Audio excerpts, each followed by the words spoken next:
అర్ధరాత్రి వచ్చిన క్యాబ్కి అభినవ్ మరణానికి ఏంటి సంబంధం? మిస్టరీగా మారిన ఈ కేసును డిటెక్టివ్లు ఎలా ఛేదించారు? అసలు ఆ రోజు రాత్రి ఏం జరిగింది? అభినవ్ ఎలా చనిపోయాడు?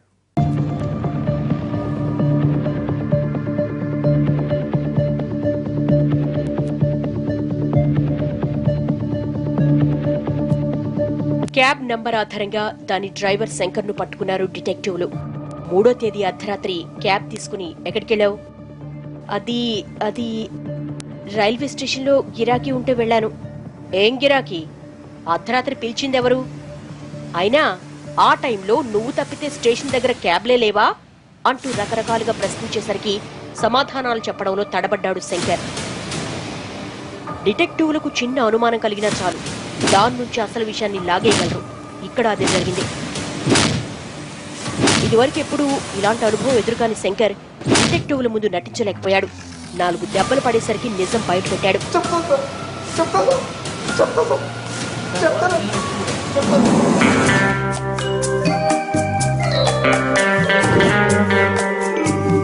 నాకు చెల్లుంది, మధుశ్రీ.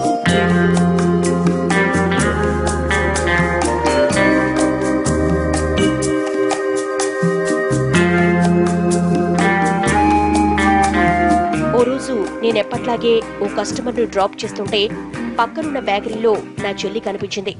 తీరా చూస్తే పక్కన ఇంకెవడో తనతో మాట్లాడటం చూశాను. ఆశ్చర్యం వేసింది. వాడు మరీ క్లోజ్ గా ఉండడం చూసి తట్టుకోలేకపోయాను.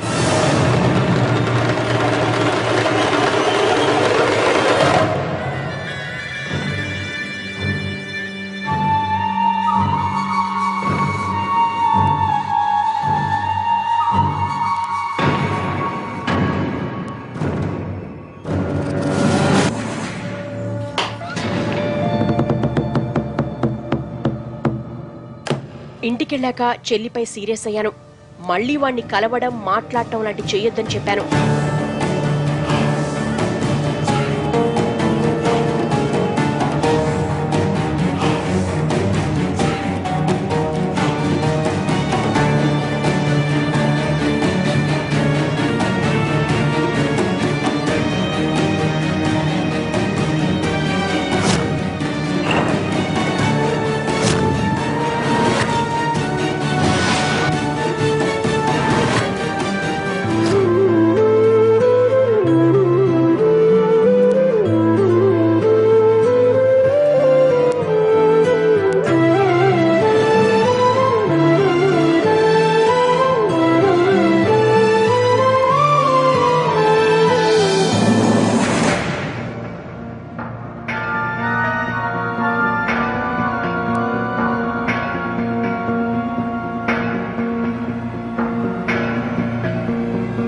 ఆ రోజు రాత్రి నేను డ్యూటీ చేసుకుని ఇంటికొచ్చాను. సరిగ్గా అప్పుడే ఎవడో వెనక నుంచి మా ఇంటి గోడ దూకుతూ ఉండడం చూశాను. ఎవడా అని జాగ్రత్తగా చూస్తే వాడెవడో కాదు, ఆ రోజు బేకరీలో నా చెల్లితో ఉన్నోడే.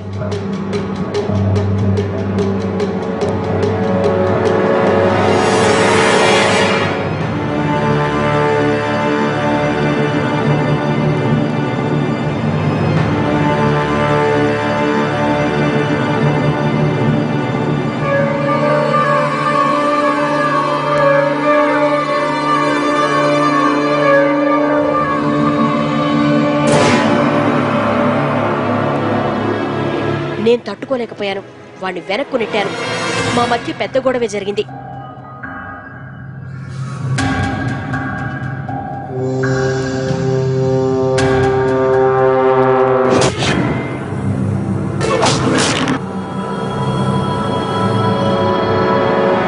వాడు నాపై తిరగబడి నన్ను చంపాలని చూశాడు.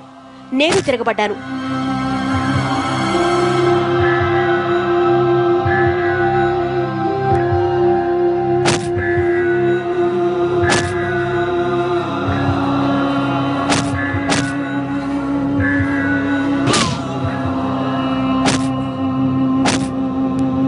ఎంత ఆపినా ఆగకుండా నన్ను కొడుతూనే ఉండడంతో ఆ కోపంలో పక్కనే ఉన్న రాడ్డుతో తలపై ఒకటిచ్చాను.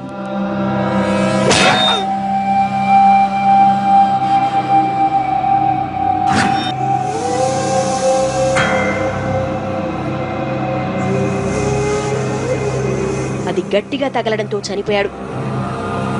నాకేం చేయాలో అర్థం కాలేదు. ఈ విషయం చుట్టుపక్కల ఎవరికీ తెలియకపోవడంతో ఎలాగోలా శవాన్ని మాయం చేయాలనుకున్నాను.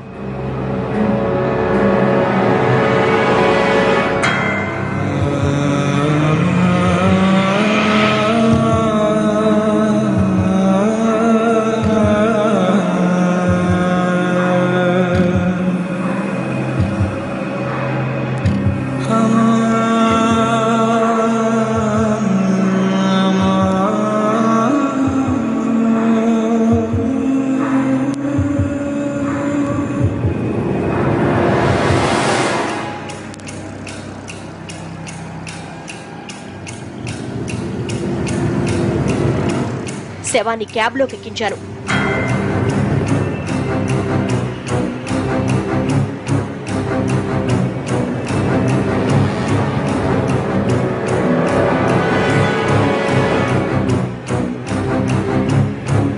రైలు పట్టాల దగ్గర శవాన్ని పడేశాను.